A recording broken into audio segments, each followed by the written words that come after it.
Okay, we are live. Hi, this is William Ramsey. Welcome to William Ramsey Investigates. On today's show, I have a very special guest, returning guest. His name is Sean McCann. Last name is spelled McCann. And we talked about 3 weeks ago about a movie, an occult movie that I've researched, and he's also researched, titled The Ninth Gate with Johnny Depp. And I've covered that in my film, my documentary, Occult Hollywood. You can see that on Vimeo. I'll put the link to that film in there. But today we're going to talk about another very important, influential film made in 1999 by Stanley Kubrick, titled Eyes Wide Shut. And there's so much in this film. They really packed in so many overlaying themes and subject matter. And the timing was really incredible. And I think it was the longest film shoot in history, Eyes Wide Shut. It was 400 days. So they spent forever filming it. We're going to try to do a multimedia presentation, but I know about this film. I know about Traum Novelle, which it was based on. Yes. Was the contemporary of Sigmund Freud. His name was Arthur Schnitzler, and I've read through it. It's very much like the film, very sexually charged. And Schnitzler was kind of a weirdo. He was a lot like Freud, actually. I'll put a picture of him up here right now. If you're looking on YouTube. This is Arthur, and his was called Dream Story. But Schnitzler, his personal life, he recorded all of his sexual, involvement, and he was just really very much a lot like the film was involved. But Schnitzler was a contemporary of Freud, and just kind of a weird dude. But one of the interesting finds that I had when I was researching Crowley is Crowley was in this magazine writing in the United States called The International, and he wrote for Fatherland and The International. But this is actually really one of the fascinating things on the cover of The International. If you can see here, there's all kinds of loaded things you can see on here. The International price 15 cents, was published August 1917. But you see Flowers by Arthur Schnitzler. And then you see Fellow d'Essai by Aleister Crowley right there with the swastika. And then The Revival of Magic by the Master Therion, who was Aleister Crowley as well, writing under a pseudonym. And Lewis Wilkinson was one of Crowley's compatriots as well. So it's just an interesting research find going back to Arthur Schnitzler.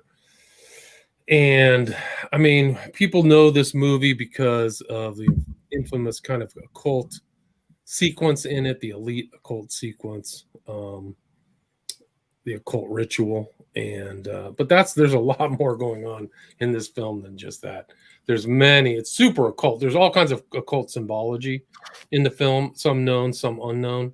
But I think it was released July 16, 1999. So it's in those other occult themed films like we talked about last time, which was The Ninth Gate, but also Fight Club, and the one by with Arnold Schwarzenegger in it, which is right, the End of Days. Yeah, End of Days. So those were all 1999. It's actually probably more than that. Also, there's just suspicious stuff about this film because Kubrick died, I think, after this. So he passed away. My understanding is that this edit that was made for the public also was not his edit. He always wanted kind of directorial control, and the original people, maybe Sean knows more about that than I do. But hold on just a second. Okay. I also did another, I put it up on my podcast. I did an interview with James Fenwick titled Stanley Kubrick Produces. So this will be in a sequence of kind of Stanley Kubrick themed subject matter and films. But yeah, there's a lot of real things involved in this. There's just so much here. The Rothschild mansion, German Jewish themes. I mean, it just goes on and on. They spent a lot of time and did a lot of thinking when they put this book together. But just let me know when you're ready, Sean. I know you're working on something else, but yeah, I was trying to upload my photos. I'm sorry to the audience. I had them saved as PNG instead of JPEG, and for some reason this StreamYard doesn't like me to upload. And I even tried to upload the JPEGs; it doesn't allow it. So I'm sending you a link to a WeTransfer, which takes like a large file. And if it works, maybe you can open it. If not, we can just talk through it. We're just talking out. Send it over here. What where is it, by email? Yeah, I'm going to put the link here in the chat of the StreamYard, and then you can open it with your browser. It'll take a couple minutes to download. But for people, I mean, how did you become interested in this particular film? Well, I'm a photographer. Growing, like, most of my adult years have been focused on photography and the art of photography, and like that's really where I get my jollies, is looking at photographs. And Kubrick is a photographer. He started as a photographer as a teenager. His father taught him how to use a camera. They had a dark room in their house, and that, like, learning photography and learning chess, his father taught him how to play chess as well, really influenced his entire life for the rest of his life. And as a teenager, he was hired by Look magazine, and there was one photograph which got him this job at Look magazine, and it was a newsstand where there was a sad newspaper seller, and the newspaper said FDR dies, and that is a famous photograph by Kubrick. Because of that, they were like, "You're hired," because it's so emotional and emotive, and it's compositionally perfect. And he did that when he was still a kid. And so, like, they, as working at the magazine, he learned and grew. And then he eventually, photography is still photograph, and films are just lots of still photographs all lined up. So it really is not, there it is. Right. Exactly. Thank you. That photograph there is what got him his job. That's what started his whole career. That image there, Roosevelt died. And so me being a lover of photography, and I've always, I always loved movies too. I'm always watching movies. And so as I learned more about photography, I'm watching Kubrick, and I'm like, wow, this is amazing. Like, every shot is amazing, every frame. And so it just, my love grew and grew. And over the years, I've had these movies, and I've just watched them over and over again. And Eyes Wide Shut, it became extremely interesting to me once I started to understand the reality of satanic ritual abuse, and the nature of occultism and the dark elite. Well, they're not really elite, you know what I mean, but the dark overlords that rule our world, and what how they think and what they do. And I see that this Eyes Wide Shut is a revelation of that, where I believe Kubrick was an artist who was hired for his talent. He didn't grow up in these families where he was abused as a child, and then, ceremonial magic where they, abuse and they traumatize the brain. They were using, I mean, he was just a talent that they took advantage of as best they could. And he did have rights where he owned where he would do the final edit of his films. He worked that out in the beginning of his career. And sorry to interrupt, but if you listen and read the book, Stanley Kubrick Producers, it's a different angle on his career, but he was a very savvy negotiator, very intelligent from the very beginning when he was raising money from family members to make his earlier films. Yes. But he was always trying to get the best deals behind the scene. And that was a part of, he really was a filmmaker and producer. Right. And some people have critiqued him because his meddling in the back, not meddling, his involvement in the day-to-day production element, some people argue, took away from his creative output. So. He can do everything.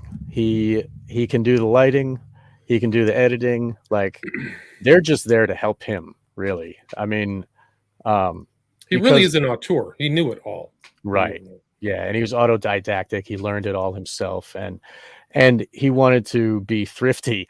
I mean, he was very consciously minded of the cost and what it takes to create and put it all together. So the way that he set it up so that he had the most time for filming. And you know, a lot of the movies back then, they would spend all this money on the sets and the costumes and the makeup and all that, and he would really focus on the filming and the time that it takes, because he wanted to allow for there to be as much film as possible. He said, there was a quote I heard him where he said that someone was describing his opinion, and they said it's funny that the cheapest thing in making a movie is actually filming it. You know, all the actors cost money, everything else costs money, but the cheapest thing is actually capturing the film. And he says, isn't it funny that everybody spends all this money setting up this huge set and all this makeup, and then they take 3 or 4 shots, 3 or 4 takes, and they're all right, we're done. He says that's crazy. So he, like you said, it's the Eyes Wide Shut was the longest filming of any film. It broke records, and that's because he wants to allow for there to be happy accidents, and then he can incorporate those into the final. And if he pushes his actors really hard. And Wendy from The Shining was crying so much because she was being yelled at by Kubrick the whole time. The guy who was supposed to play what was his name? The main Ziegler, the guy quit. He was like, wait, right. He's done. Right. He was done with Kubrick. He said, what's the point of me walking through the door 5 times? So I forgot what his name was. Was it Keitel? Was it Harvey Keitel? Yeah, Harvey Keitel was supposed to play the Ziegler character. Right. But I mean, I forget the guy that did play Ziegler. He was a director as well. He's a director too. Yes. He was. Everybody, like, I'm sorry, I don't know. Everybody listening already knows, and they're all like, "Why don't you know?" it'll come to me. It's but that he revered Kubrick, and he loved Kubrick, and he would do anything to be working with Kubrick, and he's so thankful. Whereas Harvey Keitel has an ego, and whatever. You know, most actors at that point were like very happy to work with Kubrick. Sidney Pollack. Sidney Pollack. Thank you. Yes. And he's great. He did an amazing job. I don't think Keitel would have been able to do a better job than Sidney Pollack. And so Sidney Pollack describes how Kubrick would. There was a documentary film called Kubrick's Last Film, and I had it in my podcast. I took clips from it, where Sidney Pollack is describing Kubrick's method of filming. And he'll just, he'll run it through again and again. And then he has not film, but videotape. He shoots everything with videotape first. He doesn't even run the film. And then he sits down with the actors and he says, I like this, what you did here. And I like that, keep doing that. He's not telling them specifically, like, tap on the ball, on the pool table with the ball. But when that stuff occurs, it triggers in his mind, oh yeah, that fits, and then he uses it. So that's how he achieves all of these synchronistic moments in the film, which seem almost they're uncanny. Like in The Shining, you'll see these moments where everything fits, and they'll talk about in Room 237, the documentary, where the Calumet cans were positioned just so that you could read the word, and then you think about what the word is. It's a peace pipe, it's like a peace meeting between, and then that relates to the story as we're watching, so these little elements fit together to create a more cohesive piece. Nothing in the shot is random. Because of his photography skills, he sees the whole frame, and he thinks about exactly everything. So as we go through, I'll send those to you now. Okay.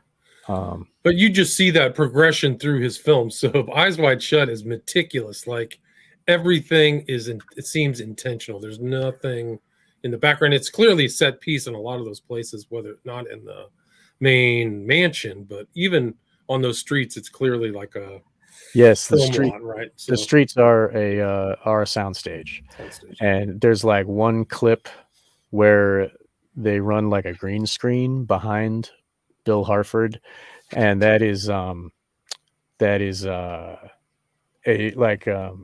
it's just to establish that he's walking through the red light district of New York, and they get like a clip of one of the pornographic shops, and so they put it behind him in a green screen so that it places the viewer in New York, but then the rest of it is all on a film stage. And there are some spots where he'll leave Gillespie's, which is this jazz bar, and then he gets in a taxi and he drives across town, and then when he gets out of the taxi, he's at Milich's Rainbow Fashions. But if you look in the reflection of the window, you see Gillespie's right behind him. Like, he didn't need to take a taxi. It's a sound stage, you know. So he's playing around. Kubrick is deliberately playing around with time and with space, right? Yeah, he did that in The Shining too. The way that everything is kind of.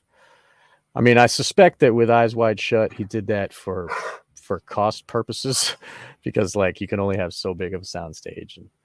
But you know, and we can talk more about Rainbow Fashions and so anyway, there's a lot to talk about. I mean, yeah. Do you want me? I can set up like the main gist of what.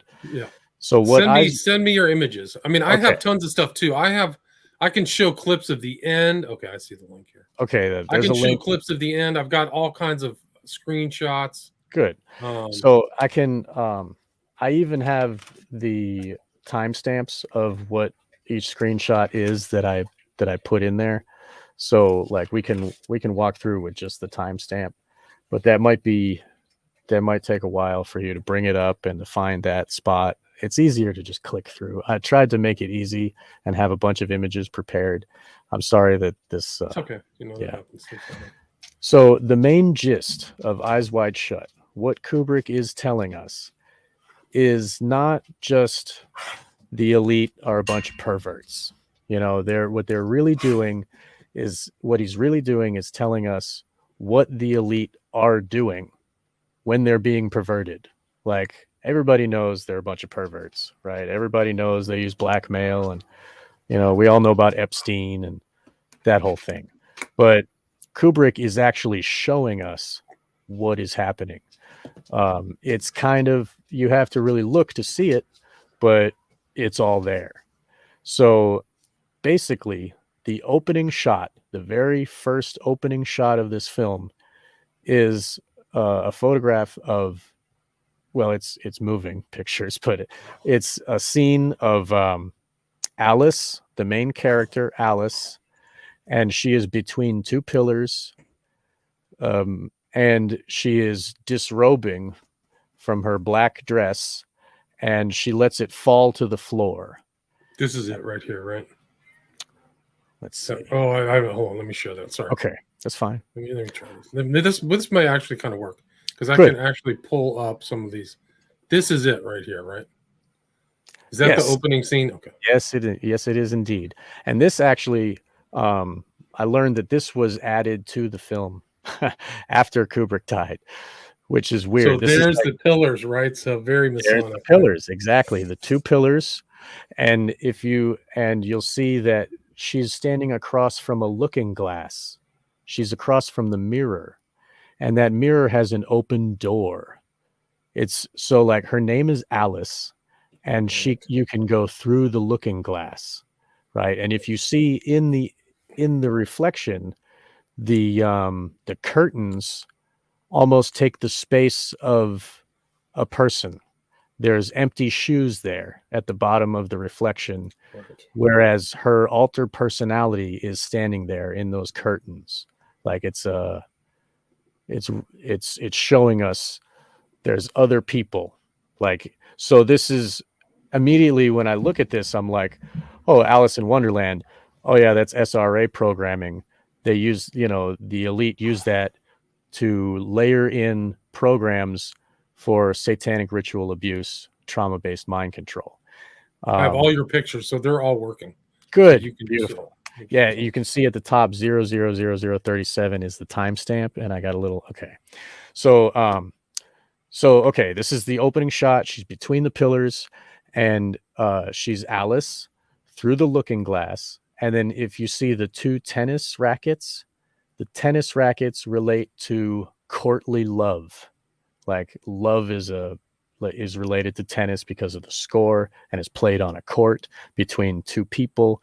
You know that the stilettos show us what type of, like, it's sexy movie. I mean, it's a sexy story, and she is the goddess between the pillars. So clicking through, I guess. Let's see if you want to go to dark. You want to go to Bill looking through you?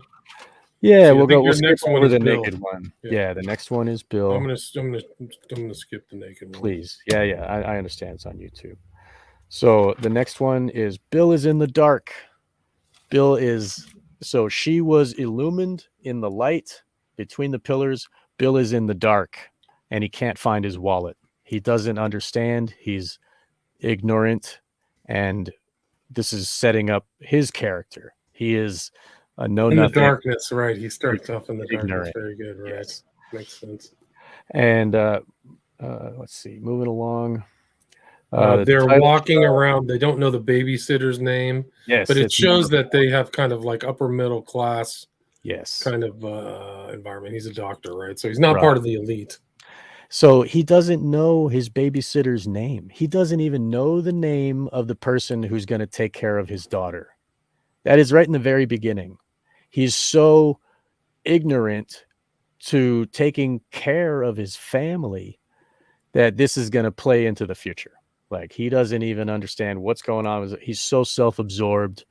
So that's a little hint at the future of what kind of person he is. The next one. Yeah, when we see Helena. There's Helena right here. Note the mother's has red hair. Helena has red hair. Yes. So that is related to the sacred or the Scarlet Woman. And that exactly relates. I will describe further. The Scarlet Woman is exactly related to this, and we'll talk about that in a little bit. But if you see, Helena is wearing white butterfly wings.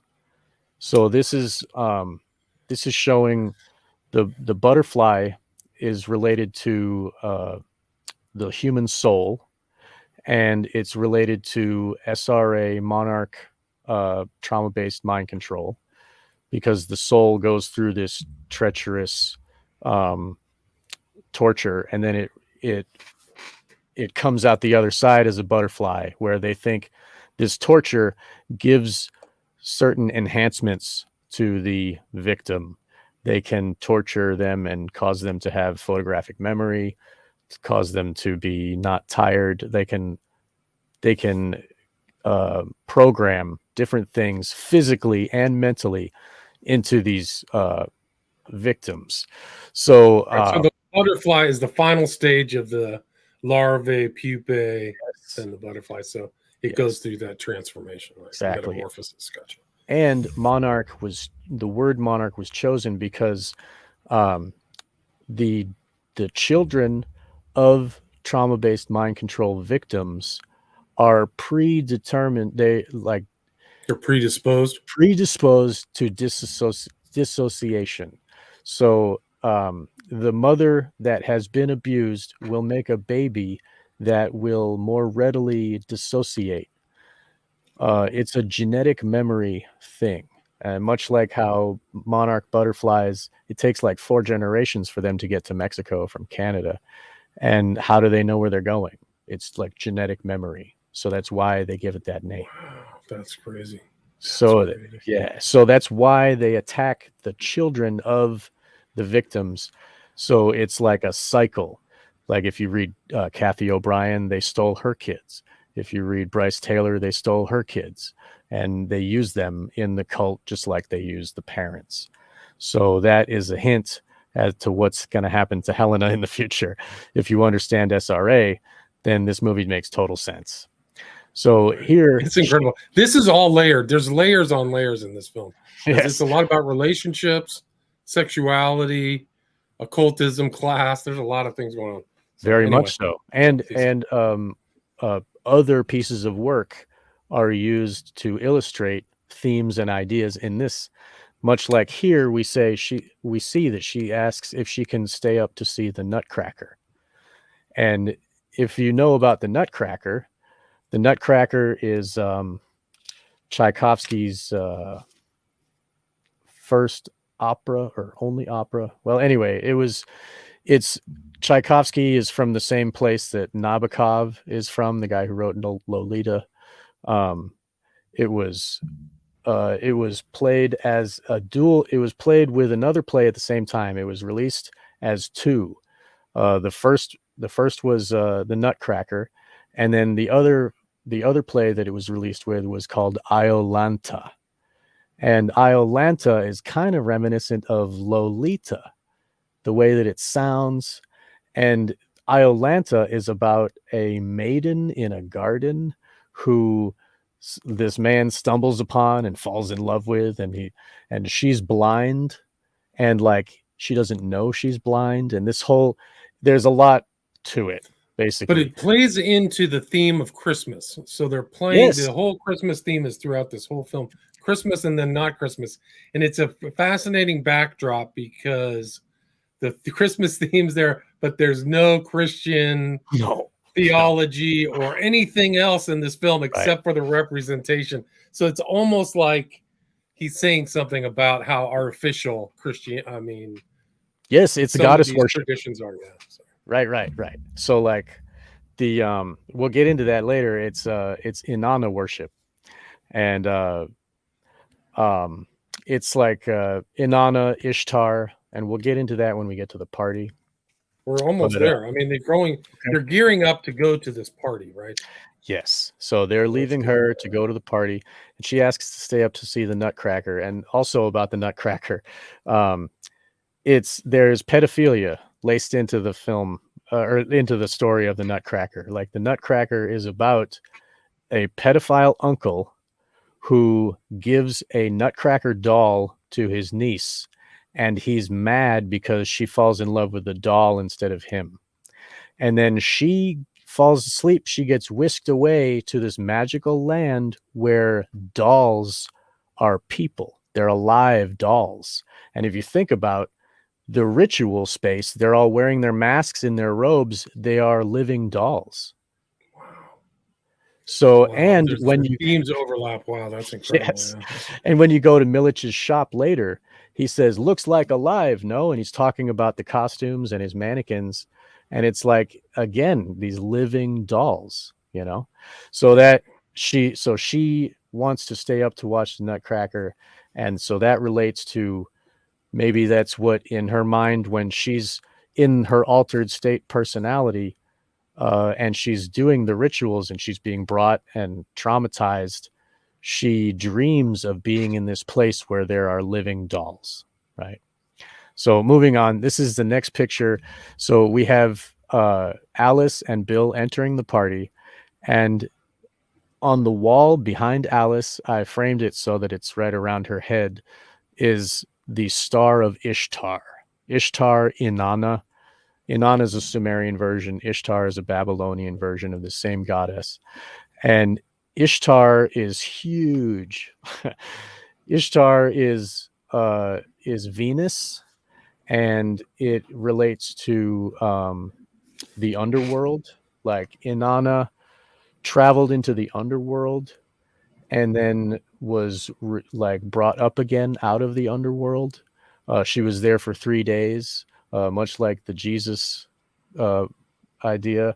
And, it relates to the heavens and how the sun operates with the stars.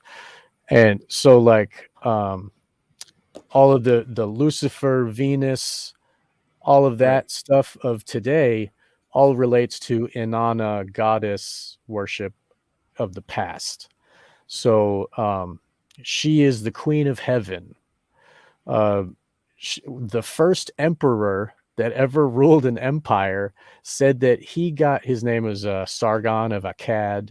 He said that he got his power from An or Anu, the sky god, and Inanna, That's where he derived his authority from. So, and she is the goddess of political power. Wow. Wow. Yeah, dude. So, and also, like, when worshiping her, you had ritual yes, sex slaves or whatever, exactly. concubines. So Yes. you'll see that theme through this whole. So what the ritual of Inanna Ishtar, what it is it's called a Hyros Gamos. It's the sacred marriage. So what the people of the cult of Inanna would act out the sexual intercourse of Inanna and Dumuzid every springtime.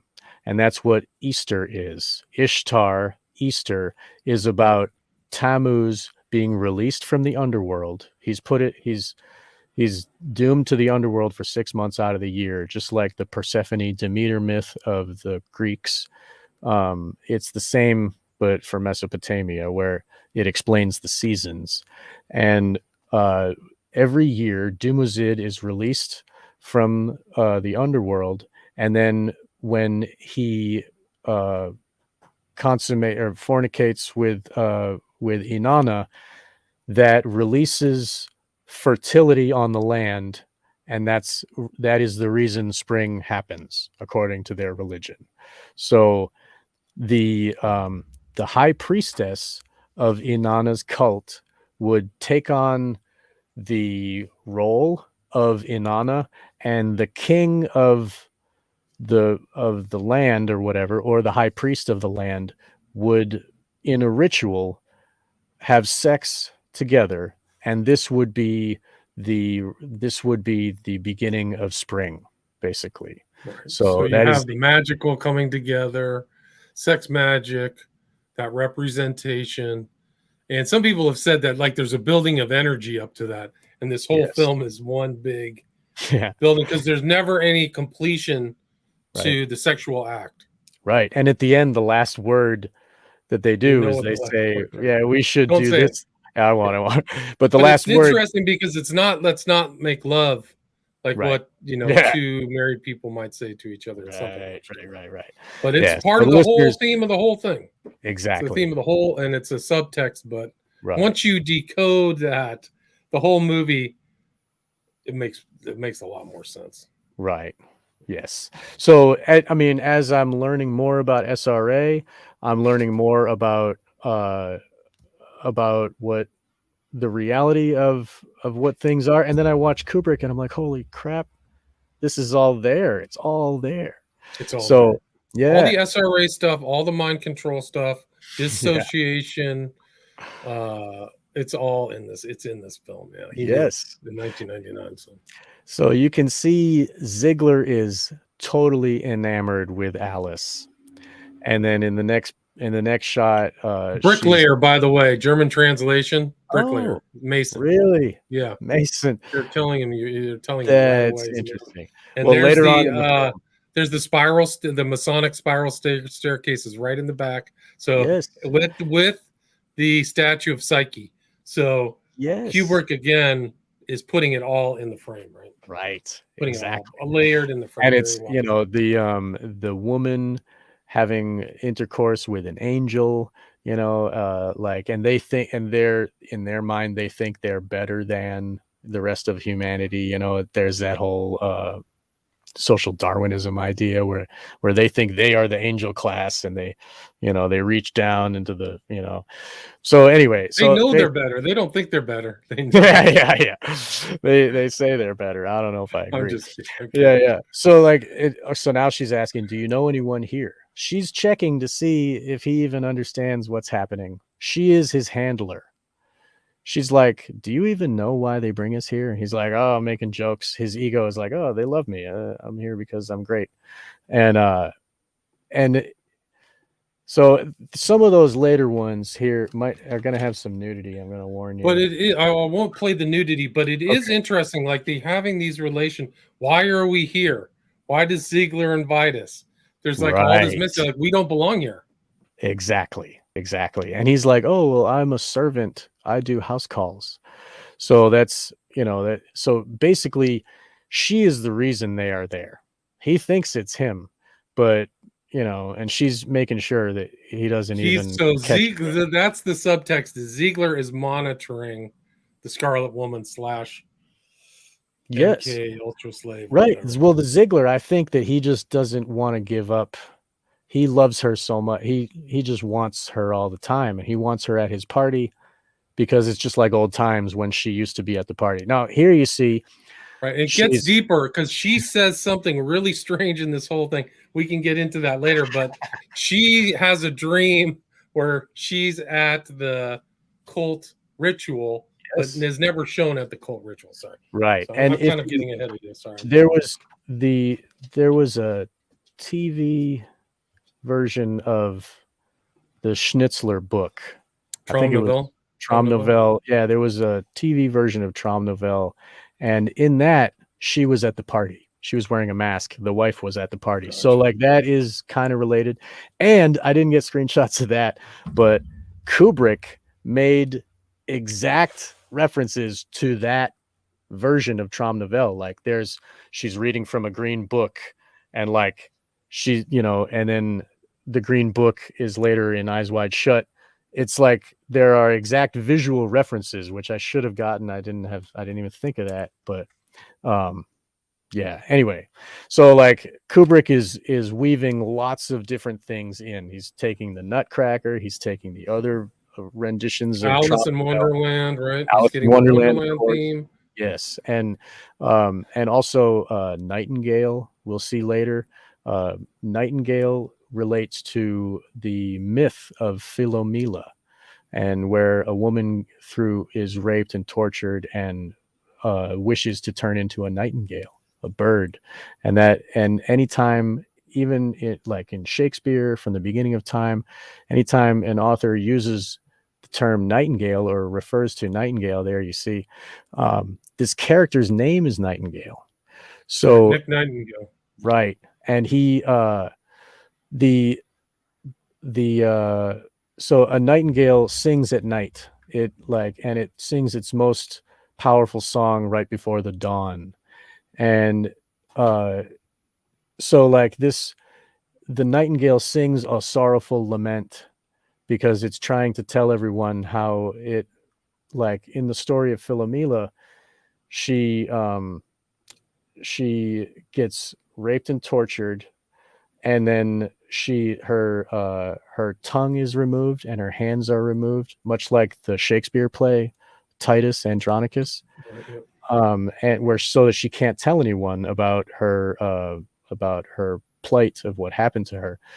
And then she weaves a loom that tells the story in a piece of artwork, and her sister, who is the husband or the wife of this dude who raped her, was like, oh my God, he did what? And then they murder his kid and then they serve it to him in soup. And so he gets so mad that he was like, had to eat his own kid, just like in Titus Andronicus. Shakespeare uses this too. It's an old story that's being rehashed. And so then he tries to kill these women. He's so mad, and they pray to the gods to turn them into birds. And Philomela turns into a nightingale, and her sister turns into I forget the other bird. But then every time anyone ever mentions nightingale, they think of this torture and rape and terrible story that happened to this young maiden. So it's a reference to that. So just having that in the story, and Kubrick, it was in the book. Like Kubrick didn't add the nightingale, it's already there, but he accentuates it. And then we see. So, okay, moving on.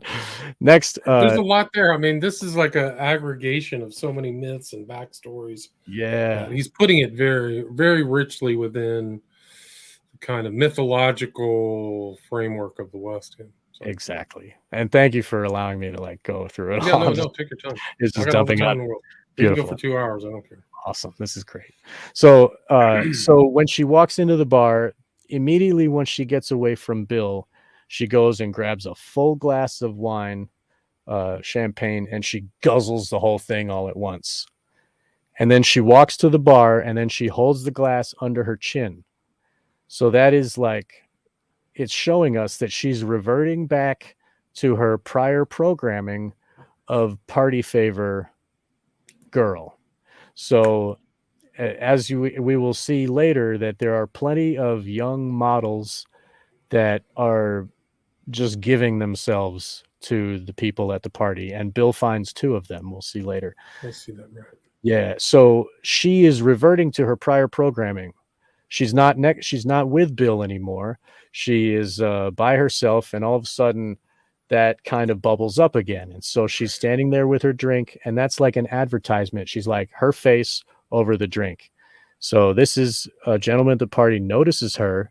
But it's also symbolic in the occult. The women are likened to a chalice or Yes. this thing. So she's actually a symbolic representation. And you can Right. see the layman of OTO. Good It's thinking. the dove and the chalice. So there's some very clever stuff going on. That's interesting. I didn't even think of that, but that makes a lot of sense. So he puts his glass down. He notices her, and he knows the protocol. He knows how to get her. There's a certain way of doing it to access her programming. So he knows how to use the party favors. So, because he's a regular at these parties, right? So he puts his drink down, and then the next shot. Let's see if I can get this. Is this the one? I think he's putting his drink down here, and then he goes to this one, right? And then she notices the side of her eye. She can see what's going on, and then she puts her drink down in front of him. So that's like the next step, right? And I guess we can't really see. Oh, there it goes. Okay. So she puts her drink down, right. She puts her drink down in front. He's watching her do this action. And then we go to the next one. He grabs the drink, right? Right, exactly. He grabs the drink, and then he guzzles the whole thing all at once. And she says, "Oh, I think that's my glass." And you can skip to the next one. And he says, "Oh, I'm absolutely certain of it."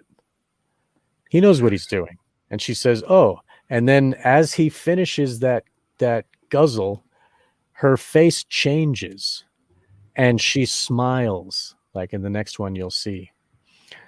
She gets a big smile on her face. And then all of a sudden, now she is linked to him with her programming. Now like she just blinked, right? Yeah. Yeah, like now she's his party favor now. That's how the programming works. And then so now she's happy, and he says his name and he kisses her hand, blah blah blah. And he mentions he's Hungarian. I think that relates later to the Eastern European heraldic shields that we see later. And the Habsburgs are related. This is great. This one here. So he's asking her, have you ever read the Latin poet Ovid on the art of love? And if you see, Kubrick is such a genius. Look at the framing of this shot. Look at the light of the lights. There's a string that runs from his mouth to her ear. Like he's speaking magic spell to her in her ear. And if you understand about Ovid wrote he wrote Metamorphosis, which relates to butterflies. Wow. And it's, and Ovid also wrote The Art of Love is Ars Amatoria, which teaches people about the different pleasures of lovemaking and having love. The first 2 are to teach men how to get a woman, and the third one is for women to try different experiences. In the third one, it's suggested that old women try young and old lovers. Like right, but it's for the elite, right? He wrote it for kind of a different class, so it wasn't for kind of illiterates. It was like a sophisticated, right? It was for the sex elite. manual almost. Yes, exactly. And so basically, he's telling her in a roundabout way, "Hey, you should fornicate with old people too. I'm an old guy. Hey guy, hey, let's coming on strong." Yeah. Exactly, coming on strong. And so she understands about, and then he says, "Oh, we can dance." She's like, "Oh, but I'm married." And he says, "Yeah, but we can dance, right?" And she's like, "Okay." And her programming wants her to be dancing with him, but she has other programming, which is she's the mother now instead of the maiden. So like so there's that competing in her mind, and we'll see that later when they're dancing together. So he's okay. He says he has some friends in the art game. That is huge because we will see later that art plays a huge role in this movie. It's a recurrent theme. You've got the statuaries, you've got yes, the masks are art, you've got the heraldry, you have the story of Vitaly, who Vitaly really is. yeah, So you have, like, he says he has friends in the art world. He's yes, saying something like an inside statement to her. exactly. It's He's not just telling casual commentary. right, and he's telling us there's a game in the art, and if we pay attention to it, we can understand more, and like it can be revealed more. So he's saying he can be of some help, and as he will be actually as we go along. As it progresses, right, with Ishtar in the back, so you can see this within Yes, this kind of like Ishtar is elite like fire. Ishtar, and what do you call it? Kind of like even as a Yes. ritualized event, yeah. Right. So another thing about the cult of Inanna, there's the main intercourse between the priest and the priestess, but there's also a prostitution factor. So there are maidens who are given to the cult as before they're women, and so that they're pure. And then if you being a someone who's going to the Church of Inanna, if you pay money to the maidens that are there, you get to fornicate with them, and in so doing, it erases your sins. So it's basically, it pays for the church. It's how the church gets their money. So that's how they become powerful. That's how it becomes this big thing. That's Catholic Church did the same thing. yeah, the indulgences, right? Indulgences, right? Yeah, and like I mean, so basically, the women aren't allowed to say no. The women that are in the cult of Inanna, they aren't allowed to refuse. That's a sin if they say no to having sex. So they're all the whore of Babylon. That's what the whore of Babylon does. It takes all comers, right? That's why she's a whore. And also, the women aren't allowed to restrict their lovemaking to only one person. They have to give it to everybody. And it's like giving your kid to the priesthood to become a priest. It's like your family is happy to give, and it's a blessing on your family. And crazy. And I mean, so, it goes right. So it goes right from her talking to her, and then it inverts, and these girls talking to yes. Phil So Herford, whatever his name is. yes, so we get to see she's acting just like them. Alice is all bubbly and sexual and enamored with the Hungarian, and that's the same way that these two women are being to Bill. And he just happened to find these women are just at the party hanging around, and they're this is how they interact with the males at the party. So she asks, do you know Nuala Windsor? Her name is Windsor, Right. just like the royal family of England. And then later, in the next slide, I think she says that she was at Rockefeller Plaza. Right. So she throws in Windsor and Rockefellers right back to back, right? Exactly.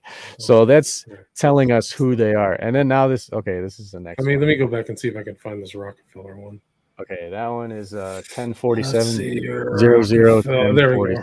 Rockefeller. So that should be it. Yeah. So she's doing a photo session. She's a model, and she works for Rockefeller, basically. So what we know about SRA is they will use these women as actresses, models, like, look at Marilyn Monroe, look at Britney Spears, all of these the whole gamut. they're used as models in the prime space of their life, while they're fertile, so then they're taking him to where the rainbow ends, and this is at 12 minutes and 21 seconds. So it's like oh wait, 21. Which Oh one am yeah, I at? 20. Am I You're at at the right one? 21. You Oh, want that's to go right. where the rainbow ends, right? Yeah. Do you want? And where the rainbow ends is it relates to the elite of New York in the early 1900s. There was this place called I forget, but it was where all of the harem, like all the rich people in New York lived, and people called it where the rainbow ends because that's where the gold was. But really, where the rainbow ends, there's no gold. The leprechaun is fooling you. There is not really any gold at the end of it.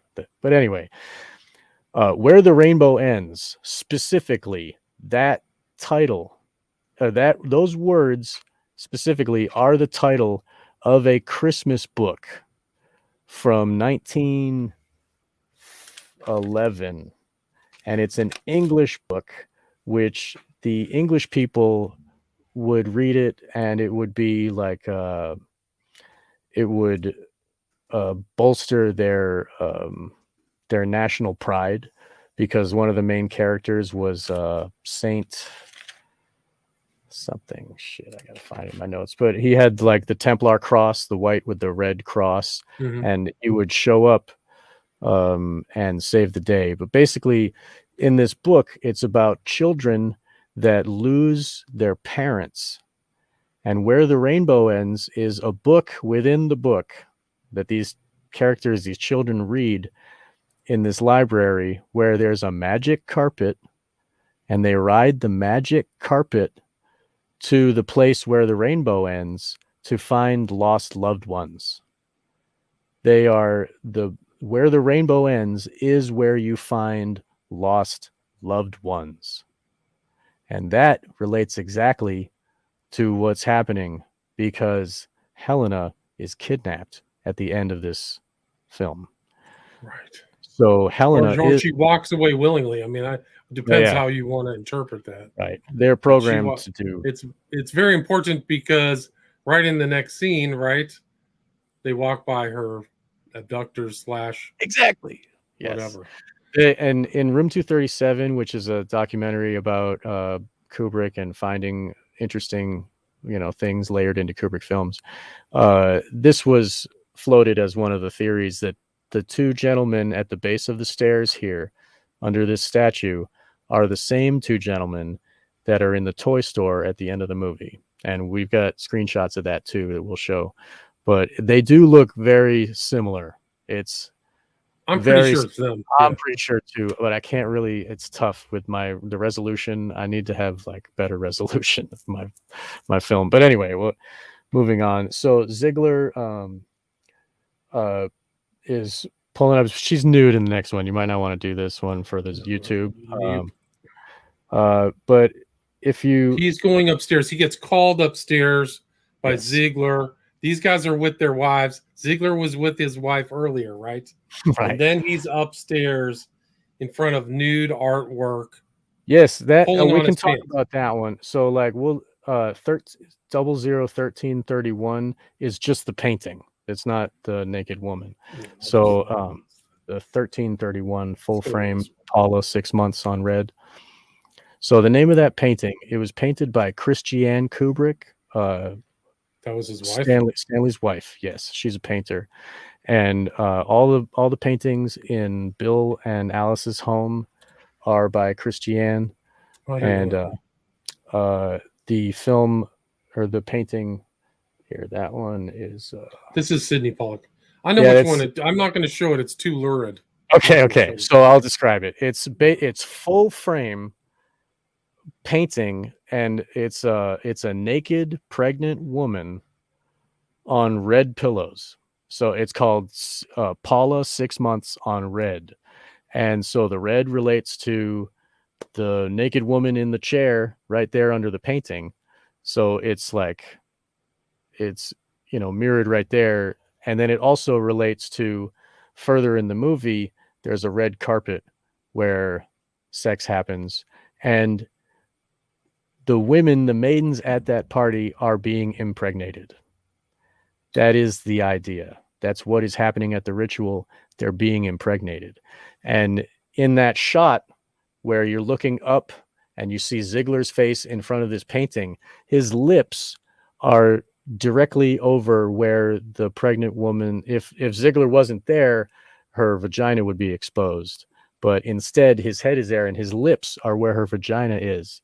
So that, in a sense, is saying that his lips are going to speak out what is the message that this painting is impregnated with, and later on in the billiard room, he kind of does speak it out, but it's veiled, and we'll see that later. So this shot here, he asks Bill if he can get her out of there, and Bill says that you should wait another hour, and he looks at his watch like, another hour. He repeats another hour, and he looks at his watch, and me being, just thinking, I wonder what would happen if I skipped it ahead exactly 1 hour.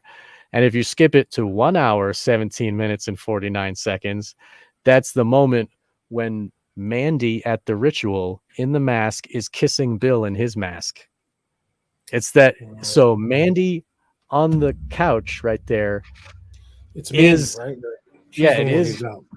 It is Mandy, and Mandy's also the one in the mask. So this is telling us that the movie self-synchronizes with itself in 1 hour.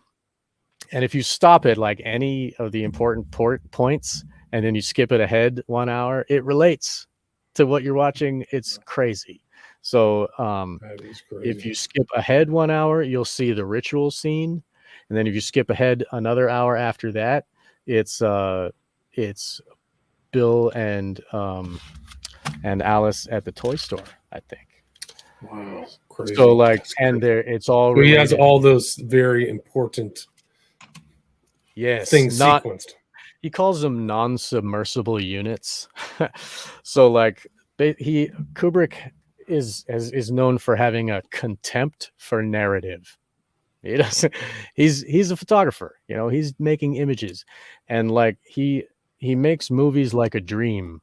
And in your dreams, you remember these certain points, these non-submersible units, as he calls them, where they stay there, and they're liminal, and you can recall them, but the rest of it falls away under the subconscious. So the way the way he makes a film is he'll take 6 or 7 non-submersible units. And he links them together.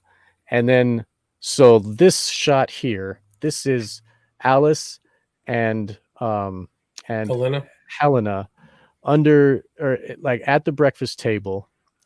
And they have Bugs Bunny on the TV screen, and Bugs Bunny is reading from a green book.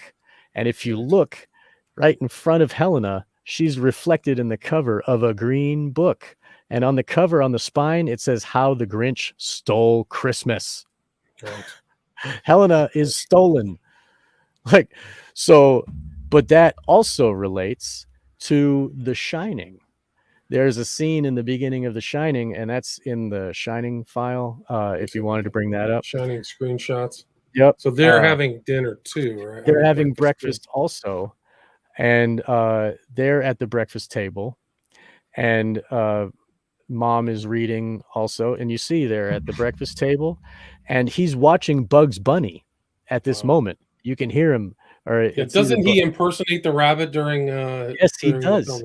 And his nickname is Doc, because and what's up, Doc? Yes, exactly. So that ties this movie to Eyes Wide Shut. In that scene, it's tying Helena to Danny. So Danny is experiencing the same. And if you know about The Shining, you'll learn that it's really about child abuse and how alcoholism and pedophilia, really. Like she has this when she talks to when Wendy talks to the doctor, who's a psychiatrist, she's telling the story that they have prepared about how How he got why hurt. how he got hurt, and then when after he got hurt, he has an imaginary friend. That it's this his personality split. It's Tony is another self of Danny, you know. Yeah, so he gets his consciousness split. Exactly. Crazy. And this book, Catcher in the Rye, is a notorious mind control book. All these guys have had it. Chapman Yes. has been reading it. Yes. So you can tell how much Kubrick knows. Like he knows exactly. Yes. It's really incredible. And there's a hint in that whole Shining that the dad is a stone cold pedophile. He's in one of the sequences, he's reading a men's porno mag, right? Yes. Like Playgirl. And right. if you look up that exact copy of Playgirl, that issue, there's an article about pedophilia. It says like, why do parents want to have sex with their kids or some shit? It's like an article. And if we know about Playboy, Playboy is connected to Kinsey. Playboy's it's a whole the entire thing was promoted and put into the consciousness of by who? Rockefeller. Exactly. Who supported Kinsey? Rockefeller Foundation. Exactly. Baby. So it all comes back around. Yes. It just shows you how much Kubrick knew. Exactly. He was really sublime. Really smart. That's great. And then so it actually ties in here because it ties into this film. It shows how much Kubrick knew about pedophile symbolism, which you'll see at the end of this film, which is the teddy bear, right? Yes, there's the teddy bear here. So that shows, and then in the end of at the toy store, we see that Helena has an affinity for teddy bears. And just being in the toy store is the symbol of society. So the toy store finalizes and brings everything together that's in the whole film. Yes. And we'll talk about that when we get to it because there's a bunch. But like Danny is attached to the teddy bear, and it's a pillow. It's like it's like for sleeping. It's not even a regular teddy bear, So if we already understand The Shining. When did The Shining come out? Do you remember what year that was? Offhand? That was 81 or 2 or something. I'm not sure. So it was much earlier than this. 1980. Right. Yes. So it was 20 years before. He had that in his mind. So yeah. And after he did 2001: A Space Odyssey, he wanted to do Eyes Wide Shut. And it just took that long for him to get to it. And I think that it's because he was layering other things in with his other movies. I think he was making his tapestry.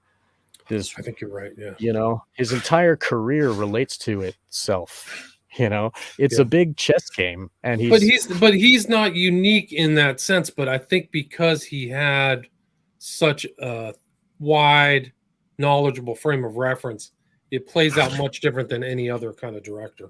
Yes, he's done multiple films, so he's got those things. And you can go back.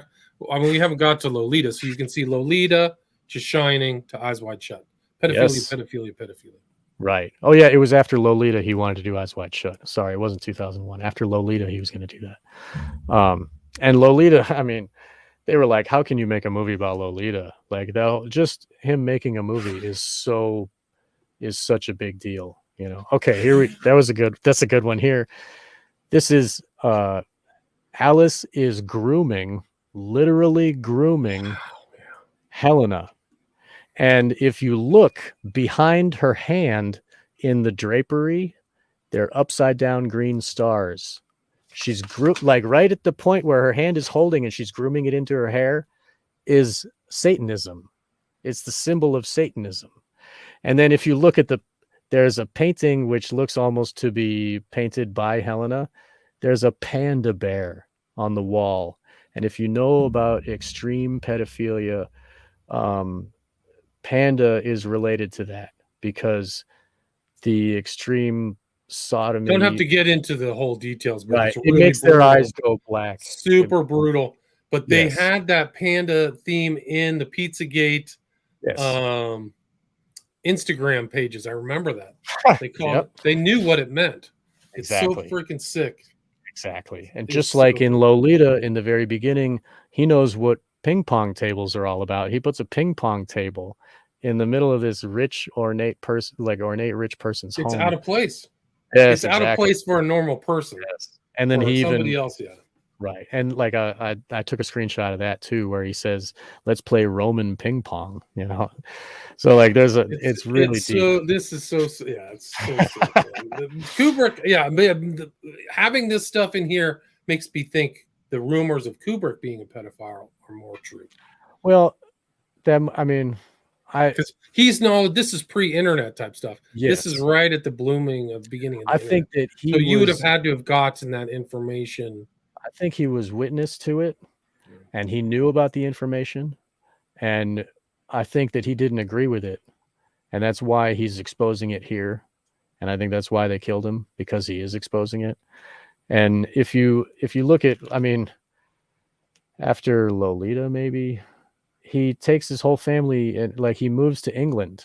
And lives like a hermit, kind of doesn't want to He leave. lives like a hermit. Exactly. It's just him and his family alone in their house. Yeah. You know, he talks on the phone with everybody. He's Right. constantly But on the he's not phone. moving around very much and not Exactly. mixing with people. Everything's brought No. into him. He And doesn't all leave of too his much. films are filmed in London. Like he moved there so that he could still make films and not be in Hollywood, because Hollywood is such a evil, debaucherous hell pit. Dude, there's a lot of stuff like this going on in Hollywood. A lot of Yes. programming and a lot of Oh yeah. Yeah. Like Hollywood is built for that. Like if you look at Disney World, Disneyland, it's built for SRA programming and torturing children. You know, on the It's so off real, hours, dude. they Yeah, bring the it's so children in. If you read Bryce Taylor, like if you accept those stories are true. yes. However, there's a lot of weird. These people are sick, man. Right, they are. Yeah. So they think totally different, and that's what the inside of this film is. Is you're Exactly. looking at a completely different type of mentality. person. Yeah, mentality is totally different.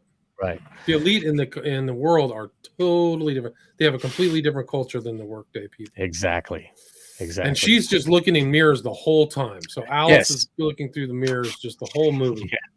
Yeah. She's obsessed with her reflection. In the looking glass. And if you read like Fritz Springmeier will teach us that mirrors are used in programming. And like even Bryce Taylor and stuff, they'll tell you that they'll spin the victim, the child, like a bunch. They'll do spinning, and then they'll make the kid look at a mirror and say, "I'm Sharon now. This is Sharon," you know, when it's really Alice or something. And it's like it brings up the altar of the other. So mirrors can be used by the abused individual to bring up altars. And it could be I just wanted to show how gross that cannabis was, man. It's just the worst. But so cannabis thins the veils.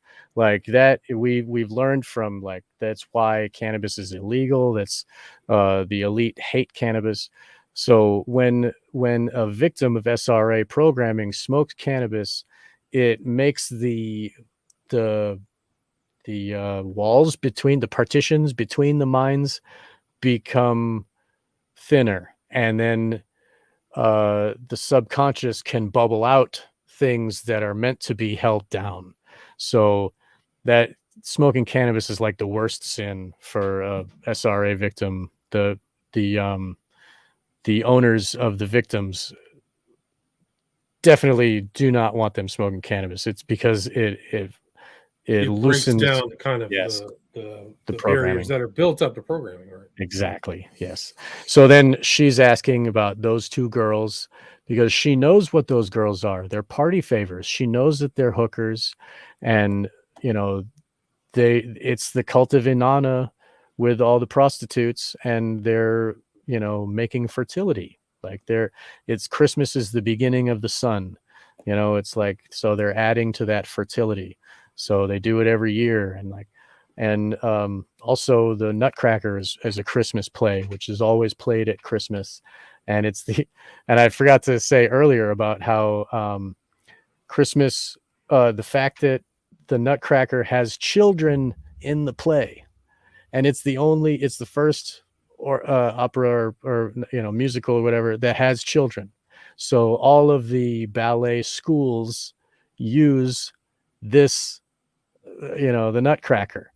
And so in doing that, like they put on this presentation of the Nutcracker, and they have and then the pedophiles that work at these ballet schools have all of these moments alone with these kids where they can, and that's the same as Hollywood. Like if you look at any of the Disney Channel TV shows, they got all these extras that are all running through that are basically victims for the people that are on the set. And some of those shows on the Disney Channel are only there for the excuse to have pedophilia. And the more you learn about it, the more you learn see. about it. Yeah. Yes. Yeah, So like some of those shows, they were just all freaking pedophiles. Man. That's why they were in there. And they put in really dark sexual humor into some of those shows, like gross. That the kids would not know about, but the adults would. Yeah. So really sick stuff. And one of those main guys on a plane to Pedophile Island, Epstein's Island. Oh, really? Yeah. I mean, it's a rumor. I think that Dan Schneider was rumored to be involved in all kinds of nasty stuff.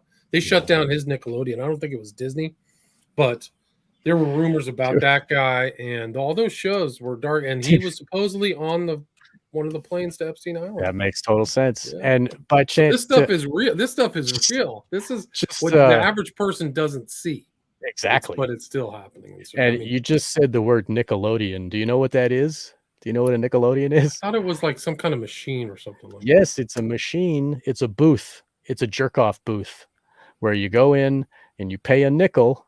It's a Nickelodeon. You put the nickel in, and it it's like a window, and the curtain goes up when you put the nickel in, and there's a naked woman on the other side. And it's a private place for you to beat your meat or whatever. And then it wasn't originally, but it became a peep show machine. Oh, earliest films that showed peep show machines protecting vaudeville theaters, other live acts. So it's known for being a peep show machine. And then what is Nickelodeon television? It's a peep show machine for pedophiles, and the kids are getting slimed, with like goo, and it's really sick. It's really sick. Yeah. So I mean, anyway, so that's So let's keep going. So there's let's go. So they have this argument, and he learns about how she wants to make him jealous, and then that like. But that's how it all starts. So his journey is about her love, sex life, or whatever, and that sends him on his own, dreamland journey through a bunch of different people, right? Exactly. That's where he steps off. It gives him that desire in himself, where and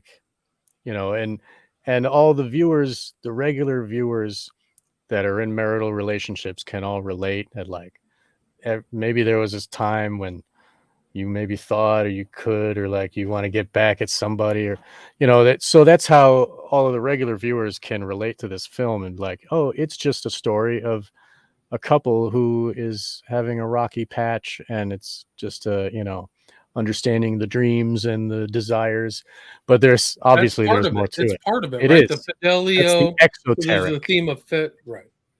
It's not. It's the exoteric, the top surface, right? Is the story about infidelity, Fidelio, right? And then the occult thing. But there's a lot. Yeah, but Fidelio itself, if you look at Fidelio was Beethoven's only opera, and that relates to Clockwork Orange. Ludwig van Beethoven was a huge element in Clockwork Orange, so that brings all those elements in of the programming, and so. But also Fidelio was commissioned by the same person who commissioned the Magic Flute by Mozart. So it's kind of an extension of that, Masonic revelations. Exactly.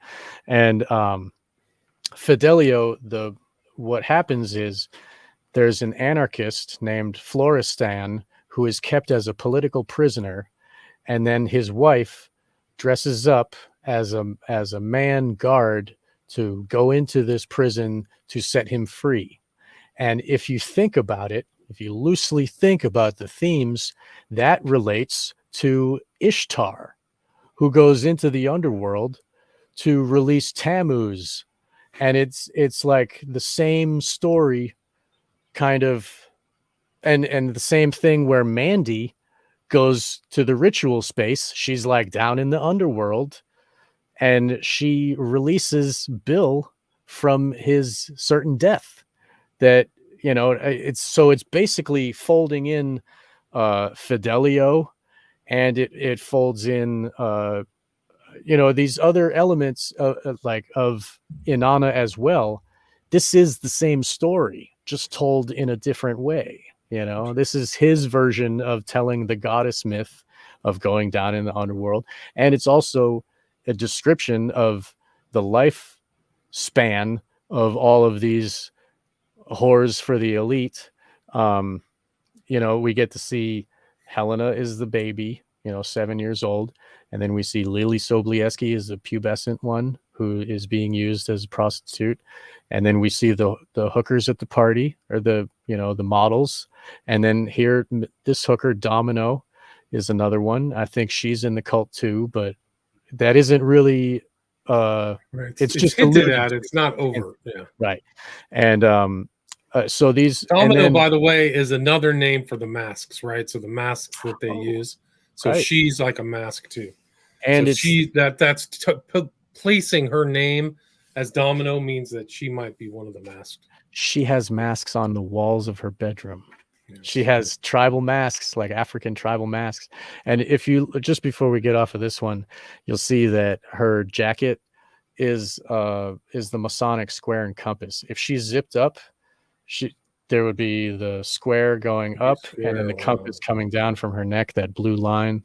So that isn't that I learned that online. That one isn't my revelation, but I just wanted to show it that's true. It's there. So she's branded with masonry. And then in the next shot, she's her head is framed. These are the masks. Yes, the masks. The head is framed within a mirror, and she's got masks all up on her walls. Wow. So she's like a witch in a mirror. Wow. That's so crazy. And like, I didn't get a screenshot. A witch broom. Is that a witch? I don't know what that is. It looks like a rose, like a glass rose. And that could be Rosicrucianism. I mean, so I didn't get a screenshot, but when he goes to the other wall, there's another mirror with one candle in front of it, like the candle being burned in front of a mirror. That might be more ritual. Who knows? So skip ahead to the next one. And you'll see that she has a stuffed tiger on her bed. And that relates to kitchen programming, right? Well, it's what? Say that again? Kitchen programming? Yeah, sex kitten, right. Beta sex kitten programming. And later at the toy store, we'll see that is a heavy theme. It's there, so it comes back. Yeah, yes. It's just like he's putting little things throughout the movie, and then it finds up at the end, right, at the Toy Story. It's all, and then that's kind of like the way it's perceived with Eyes Wide Shut, is that they're not fully realized concepts. It's just like their little kitty toys are cartoonish. So he cartoonizes everything that he had earlier. Right. Yeah, and it's like a way of bringing back those themes from the non-submersible units. Okay, so this one is pretty esoteric. He's Bill is walking down the stairs, and it's like red walls, mirrors on both sides. So he's walking down into the mirror world, and above him, the lighting fixture is a tesseract. It's a double cube. So this behind him on the wall, on the ceiling, he's walking down under the tesseract, walking down into this realm. And the tesseract is a very satanic symbol. It is an extruded cube. So basically there's like a cube within another cube, and it's like a cage. It's perpetually held within by the outer cube. It kind of, the Satanists relate it to this reality in their Gnostic way of thinking, like they're kept in this prison of reality, but also it relates to how they apply it to the mind control of others. So somebody that, like, they'll use tesseract symbolism to describe the realm of their mind control, their Right. If you influence. control the mind, you control the body, hence the cube within a cube. Right. That's what it And says. yes, like so you will see the tesseract in a lot of places, like Polanski uses a tesseract sometimes. Kubrick uses tesseract. The band Tool has a two-dimensional representation of the tesseract on their drum kit. Like it's a very occult symbol, and the idea of the trapezoid, like a tesseract, the inner square, the inner cube is being held in by the outer cube, and on every corner is a trapezoid holding it in, the trap. And the trapezoid again is a very satanic shape, Symbol. I Yeah, guess, shape. symbol. Yes. Yeah. And like if you look into satanic orders, like there's the Order of the Trapezoid in Right, the I've Church heard of of that. Satan and stuff. Mm-hmm. So like these this relates to the mind control and to the, you know, the deeper levels of control of humanity. So like this is him stepping down into this world, and the red is like Malkuth, like the lowest and the lower chakra, the base down, you know, walking Right. down from above. So that I just wanted to include that here. Right. No, I mean it's like symbol of hell. I mean you could Exactly. never going down the stairs. Yeah. Yes. Yeah, The next one is Fidelio. We've already kind of talked about We that. did kind of talk about it, and it relates to Kubrick, Clockwork Orange. And if you look in the Clockwork Orange screenshots, you will find the billiard table photograph, and that shows there's like a couple. I got it. Let me get it. Okay, good. Thank you. Share screen.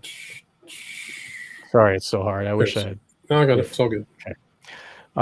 So if you can see here, there's Beethoven playing on these speakers, and these speakers are on the billiard table, and he's playing with red billiard balls on the billiard table. He's like tossing them across.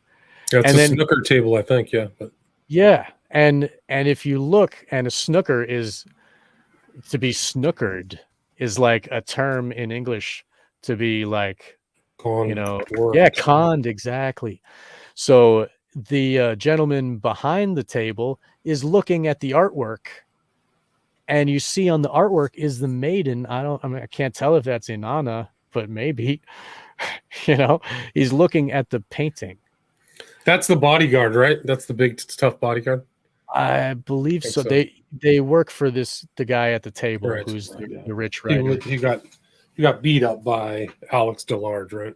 Right. And you see we have big speakers on both sides and the speaker on the billiard table. And that relates to the end scene of Eyes Wide Shut, where we have a red billiard table as opposed to green or cyan. Right. And then the Ziegler is speaking like he's a speaker at the billiard table. And then this painting, or the guy behind, is telling us to look at the paintings, to look at the framed images in Eyes Wide Shut in the billiard room. So like these non-submersible units, while you're watching Eyes Wide Shut, you might think of this scene from Clockwork Orange that he's already put in your mind 20 years ago. You know what I mean? Oh, crazy. It's fantastic. So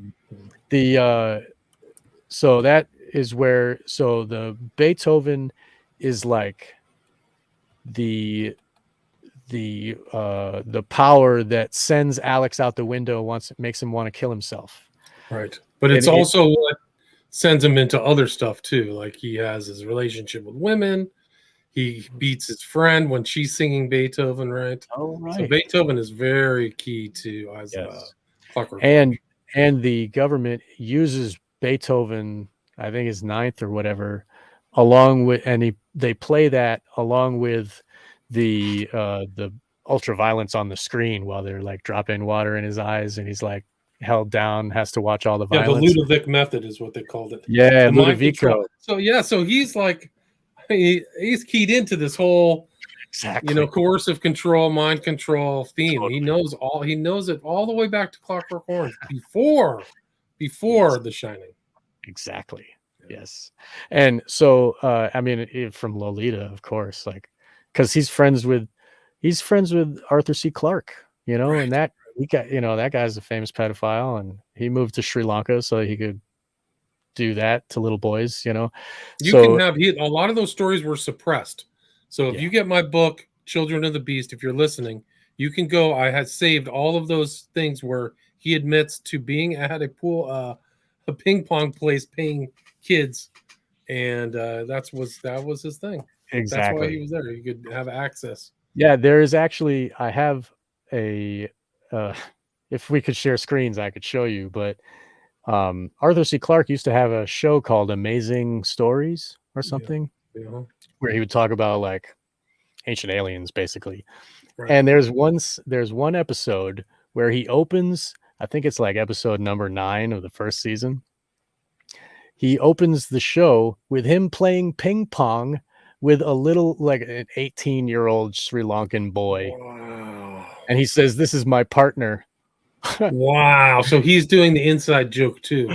Dude, Wow. See, it's they like, all have these inside jokes. if Wow. you look at I think it was on either the Occult Rejects or New York Patriots show.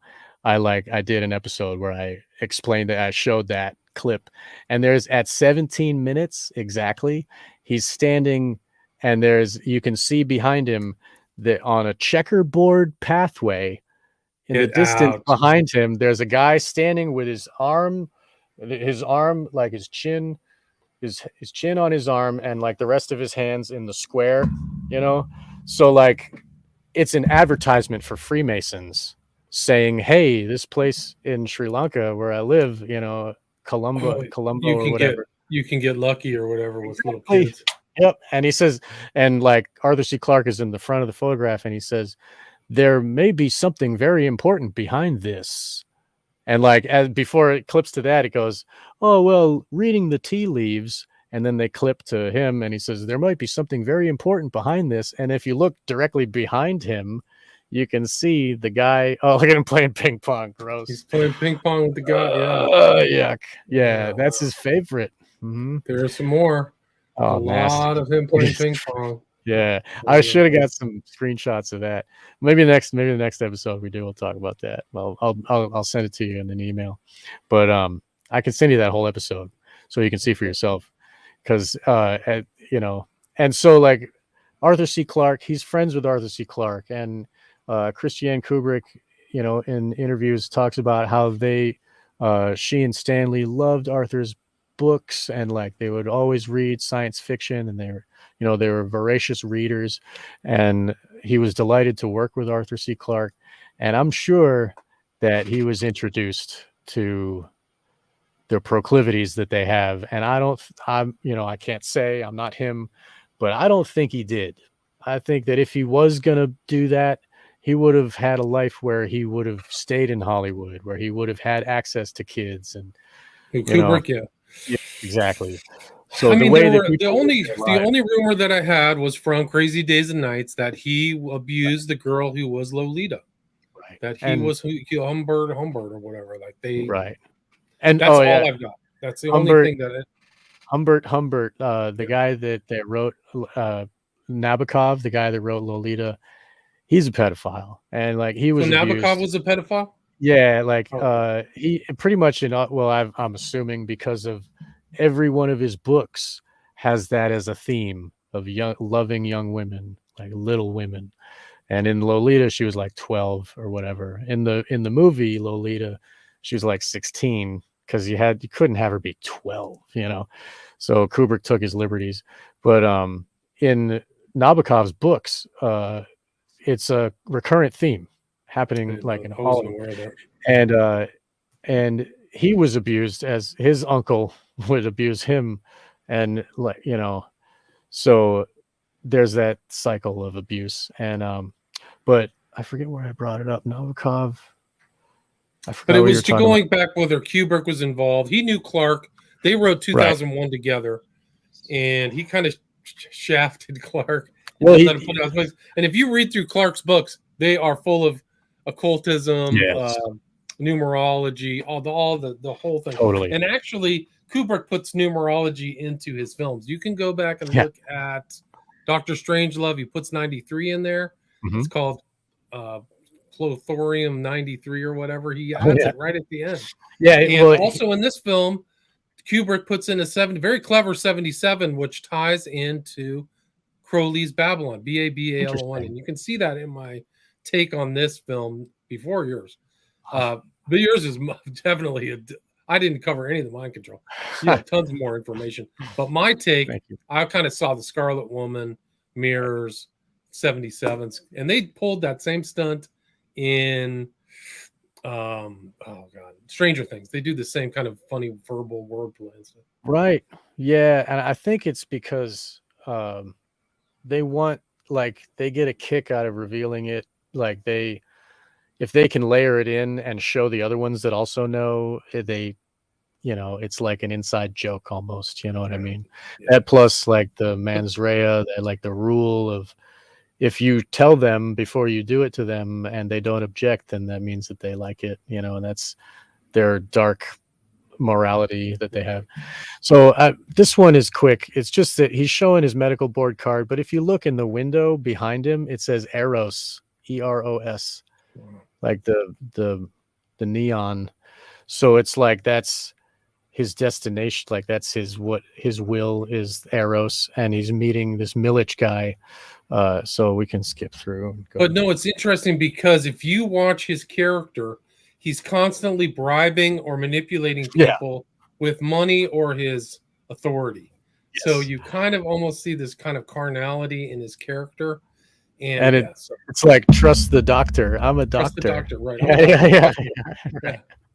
There goes. Right. So he's using the mind control that everybody else has for his own benefit. Like, everybody is under the mind control of money. No, I don't want to do that. What if I give you $100? Right. Okay. Doesn't he do that to the cabbie or something? Exactly. So this picture is big. This guy is a costume shop. Like, why does he have such security? Look at this cage, and the alarm is going meaner, and like they're entering, and he says, "Oh, you can never be too careful these days." Really? The guy's got shoes and coats. Why does he need that? Who's going to steal that? But really, if you think about his customers, his real customers, it all makes sense. Right. And when you learn more about Lily Sobieski further on, you'll see why, because he's not just a costume shop. So he asks, I need a tux, cloak, hood, and mask. And Milich, the guy that owns the shop, knows exactly what he's talking about. You can see in his eyes, he's like, oh, you're one of them? You're going to the party, right? Yeah. Exactly. Because he is connected with this same cult. He knows exactly. He works for them. Right. Right. And he says, looks like alive, huh? And these living dolls, right? He's getting the hood and mask to look like a living doll. So this is another reminiscent of the Nutcracker. And so this is great. You get into mannequins, you get into the theme of how real we are as people, how real these people are, how mind control can just turn you into a robot, right? Total slave. Isn't that really what the mannequin represents? Yes. Yeah.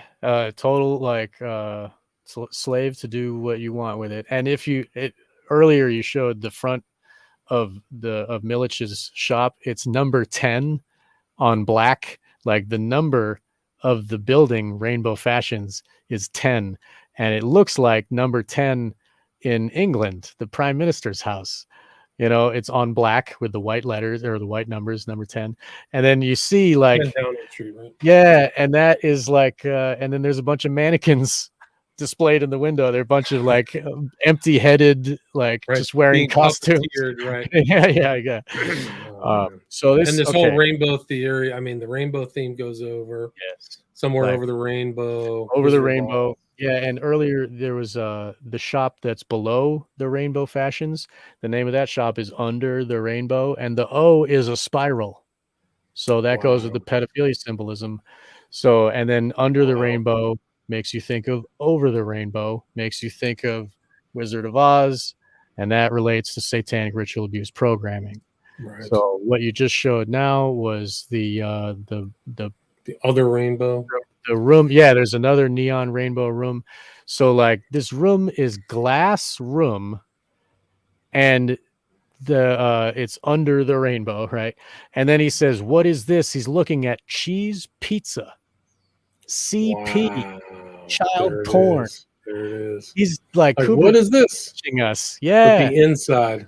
Yeah, the What is inside this? things is So like he's teaching the viewers like cheese pizza is pedophilia, right? So like I think she's covered up. Like, one of the interesting things, another theme in this film is they're asking people, would you mind? There's a word mind pops up all the time. oh Would yeah, you mind this?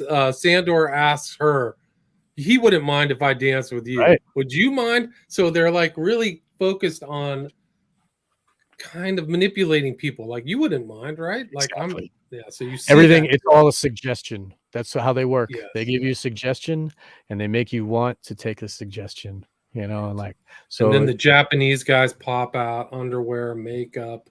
yep. Lily And Sobieski. yeah, Lily she's got a little bit of a nightgown on or whatever. I'm not showing that. I'm not showing that. Yeah, thank you.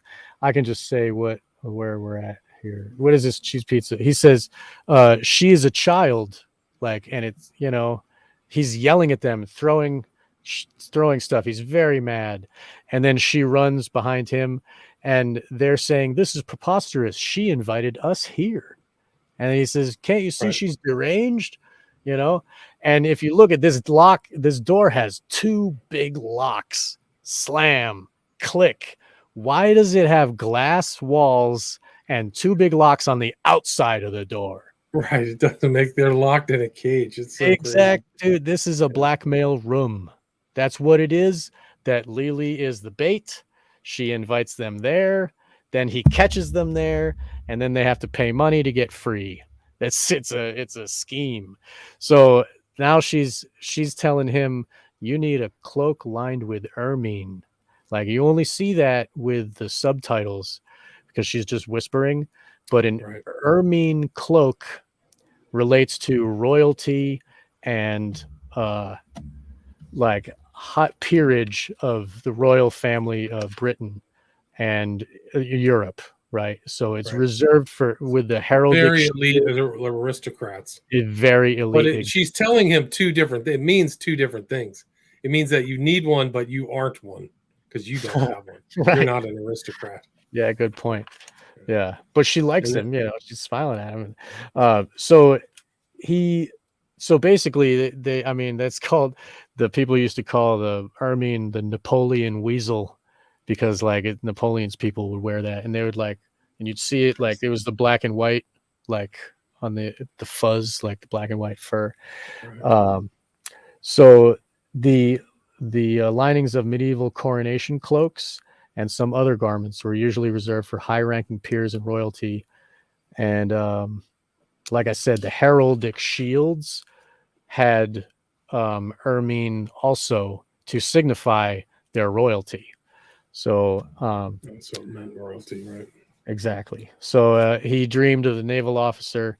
The naval officer relates to Scientology because, Right. you know, L. Ron Hubbard was, yeah. Exactly. He was like crazy for naval stuff. And also it relates to the Where the Rainbow Ends book. One of the children in the book Where the Rainbow Ends, he wanted to grow up to be a naval officer. So, and now they're arriving at Somerton. Interesting spelling too. Exactly. It's like, yeah. It's like the Old English, the pagan summer, Pagan and spelling, yeah, summer. yeah, and Jay Parker, who is a generationally born victim of SRA, teaches us that when they create a town or a thing, they put TON at the end to signify their allegiance or like what it is. So like Boston, Arlington, that type of thing. So Somerton is denoting it's from the Aten, the cult of Aten, like the ruling cult that the sun worship cult, right? And then summer, this is summer is about fertility. They would have summer fertility rituals. So that's what he's coming up upon. And the big ornate gate and these people in tuxes. So and then we'll see Mentmore Towers is the building that it's being held at. More Towers, right? That was the one owned by the Rothschilds, right? Yes, it was built by a Rothschild, and then it was sold later, and it became the first portrait gallery ever, and it was National Portrait Gallery of England, and that's this building here. And incidentally, it's the same building that they used in Eyes Wide or in the Ninth Gate. Wow, that's right. Yeah, so interesting choices. Yeah, so it is, like I said, it's Rothschild. It's not owned by Rothschild anymore. So if you try to type into Google, is it a Rothschild mansion? The fact check will say, no, it's not. But if you look at its history, it actually was built by Rothschild and it was sold in the 1800s. So anyway, that's the exterior shot. And then moving on. These things have there's just so much stuff here. The green man symbolism. Right. In the intro. And then here, let's see There's a swastika too in one of the doors. One of the doors has a swastika. Oh, really? I didn't see that. Yeah, man, I didn't see that. So there's going to be some nakedness we might have to skip through, but see if I can find the swastika real quick. Okay.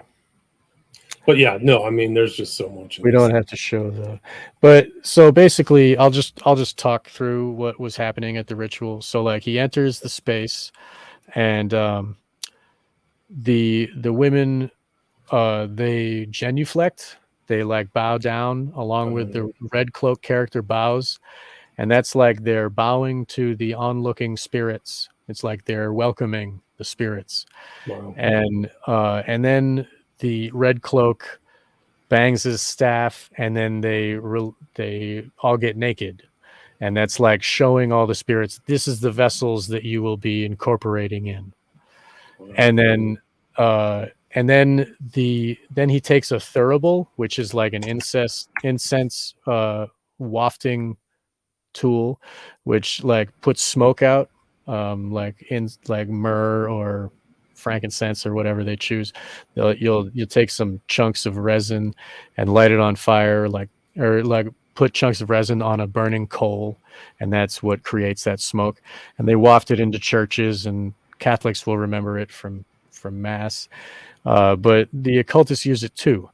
So it's used to consecrate a space or a thing, an object, to be used in a ceremony or ritual. So the red cloak character, the high priest, is walking in a Widdershins fashion, which is counterclockwise around the circle, and he's swinging the thurible on all these naked women, and he's consecrating them for use in the ritual. He's putting smoke on all of them. Yeah, there's 11 of them too. Yeah, right. So there's another magic number. You can count that. So. Right, and if so, that might be reminiscent of Crowley. Crowley loved just the number of magic in general, but Crowley kind of integrated it into everything. Yeah. Yes, and so like 11 is like the next level past 10. So this is a nice G-rated shot that we can see. He's blindfolded, so this is occultism. This is occulted to this guy, right? And he has no idea what he's doing, right? And like the red cloak character is swinging the thurible, and he's going around circumambulating in Widdershins, which is the left-hand path going counterclockwise around the circle. And so he consecrates them all, and then they all they take a step forward, and then they're made to kiss. One kisses the next, and their masks touch. And at the point where their masks touch, the camera lines up the thurible, and the smoke is coming up from the kiss. So like consecrating the kiss. And then the kiss goes around in a Widdershins fashion too. Each one kisses the one to the right, so it goes around counterclockwise. And the camera is moving Widdershins around the circle on the outside when it's viewing this.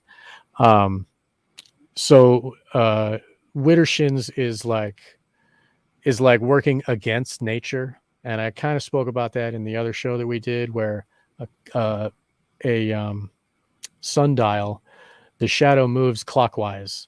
So that is how the sun's movement is clockwise. So if you move anti the sun, then that's working against nature, against time, against the natural flow and order of the universe. And in a sense, that's satanic.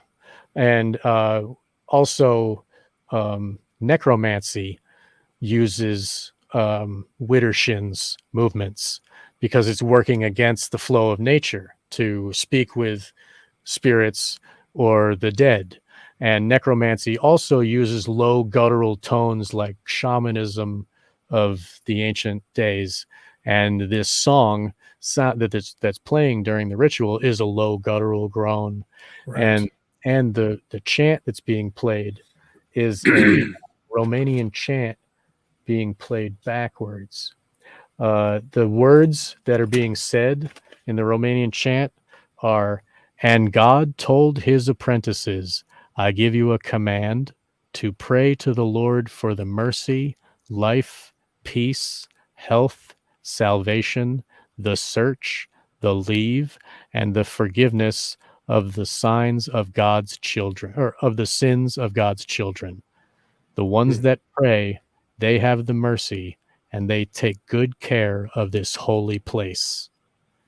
That backwards would be the exact opposite of that sentiment. So this is not a holy place. This is an unholy place. Right. So it's like saying the Lord's Prayer backwards or something. Yes. Yes. So that, okay. So, yeah, the women did the kiss. And then after they kiss, the red cloak tells them to go leave the circle, and then they choose a mate, and then they go and have intercourse to be inseminated. So that's what the ritual is. The maidens are being inseminated by the members of the elite that are in the crowd. And because they have masks, and after the first one is chosen, then she goes and it's just orgy and has it with everybody. And that way, no one is the father. No one has to take responsibility for the baby, and that way they don't have any love for the kid. It can be anonymous. So these women they choose their mate, and then that mate has the most chance of conceiving a child, right? So that is using synchronicity and allowing for the spirit world to affect, like, who do you choose and what, you know what I mean? So like these spirits that were just invited into the vessels of these women, then they become corporeal through the insemination, and then these women are going to have babies that are more susceptible to dissociation, more apt to dissociate. So it all falls into the plan.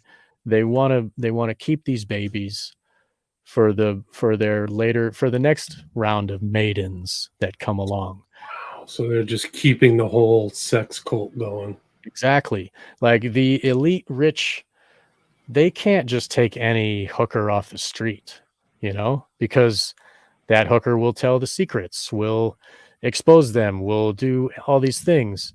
So they have to breed their own from conception, and they breed beta sex slaves, which are total mind controlled slaves, which don't even know consciously that they were of a dream and remember kind of like what Alice does. And that's what Alice has. She has that dream.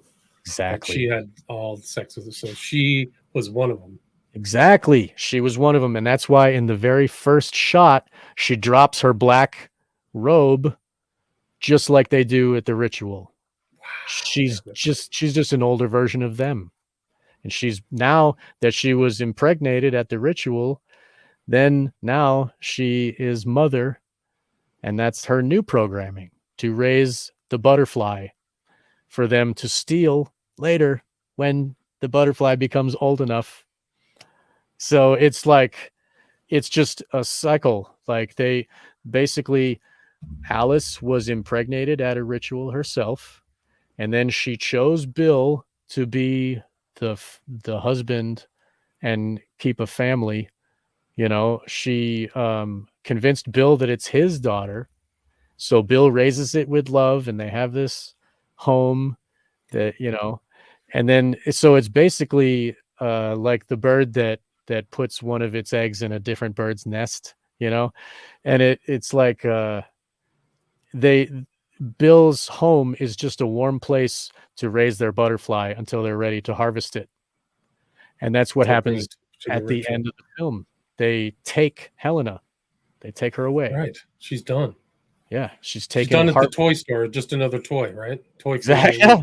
Yeah. And I'll get into that too. Well, we're like at 2 hours, man. Oh man. I mean, I think we should just do a part 2. Can we? Yeah, because there's so much more. That'd be great. We haven't even got through all the ritual. I'll find my stuff too. Like, Please. I have this one. Watch this. This is a good one. This is one I have to play, but the 77 where they're screwing around. Yeah. I have to like turn off my earbuds, but let's wrap it up. Do you want to do another one next month? Do you have time?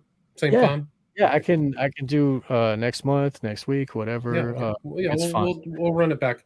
Where's your contact info if people want to reach out to you, social media, stuff like that? You can find everything that I do at onegreatworknetwork.com, and I'm under the creators section.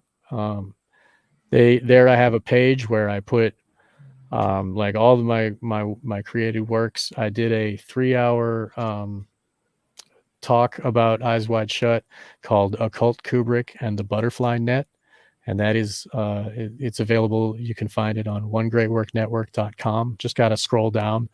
You can also find me at Wake the Dead. I have a podcast, Wake the Dead. I'll put that in the show notes. Thank you. Also, I sell t-shirts. I make anarchist designs and photography, like fine art photography on the t-shirts.